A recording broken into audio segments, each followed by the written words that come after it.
A'udzubillahiminasyaitonirrajim. Bismillahirrahmanirrahim. Rabbi shrah li sadri wa yassir li amri wahlul 'uqdatam min lisani yafqahu qawli. Rabbi tubillahi robba wa bil islami dina wa bi Muhammadin nabiyya wa rasulah. Amma ba'du. Assalamualaikum warahmatullahi wabarakatuh. Sebelumnya selamat pagi, siang, sore maupun malam, khususnya kepada Ibu Eriska Ginalita Dwi Putri sebagai dosen pengampu di mata kuliah Hukum Perdata Internasional. Izin memperkenalkan diri, nama saya Arya Al-Malik dengan NIM 23320111026. Dan adapun tujuan video ini dibuat yaitu untuk memenuhi penugasan ujian akhir semester mata kuliah Hukum Perdata Internasional yang diampu oleh Ibu Eriska Ginalita Dwi Putri.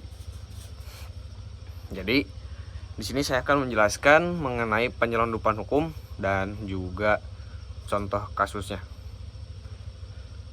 Penyelundupan hukum dalam hukum perdata internasional merupakan suatu perbuatan yang dilakukan oleh seseorang atau para pihak dengan sengaja mengubah ataupun menciptakan unsur asing dalam suatu hubungan hukum agar dapat menghindari berlakunya hukum yang seharusnya diterapkan dan dijalankan. Jadi tindakan ini biasanya dilakukan dengan sedikit memanfaatkan perbedaan dalam sistem hukum antar negara untuk memperoleh ketentuan hukum yang lebih menguntungkan bagi kedua belah pihak. Jadi oleh karena itu, penyelundupan hukum bertentangan dengan tujuan hukum perdata internasional yang menghendaki penerapan hukum berdasarkan titik taut, baik itu titik taut primer ataupun sekunder,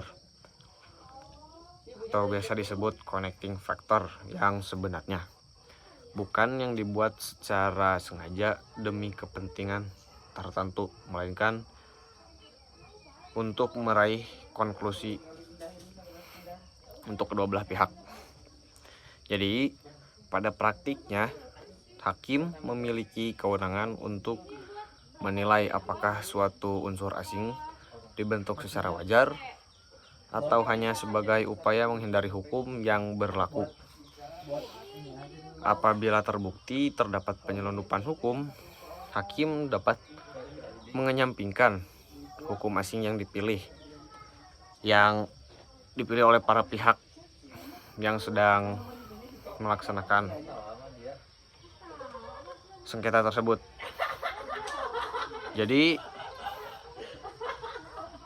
untuk menerapkan hukum yang berlaku, hal tersebut harus dilakukan untuk menjaga kepastian hukum dan mencegah penyalahgunaan hukum serta melindungi kepentingan umum dan ketertiban hukum ataupun public order.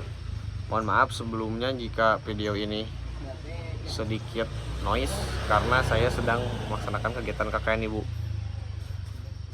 Adapun contoh yang lainnya, contoh kasusnya yaitu sepasang warga negara Indonesia yang ingin bercerai, tetapi menghadapi persyaratan yang lebih ketat menurut hukum Indonesia itu sendiri.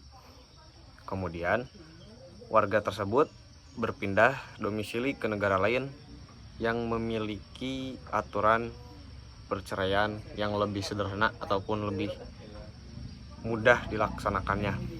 Jadi perpindahan tersebut dilakukan bukan karena benar-benar mantap ataupun sudah tersusun secara rapi, melainkan semata-mata agar perceraian dapat diproses berdasarkan hukum di negara tersebut.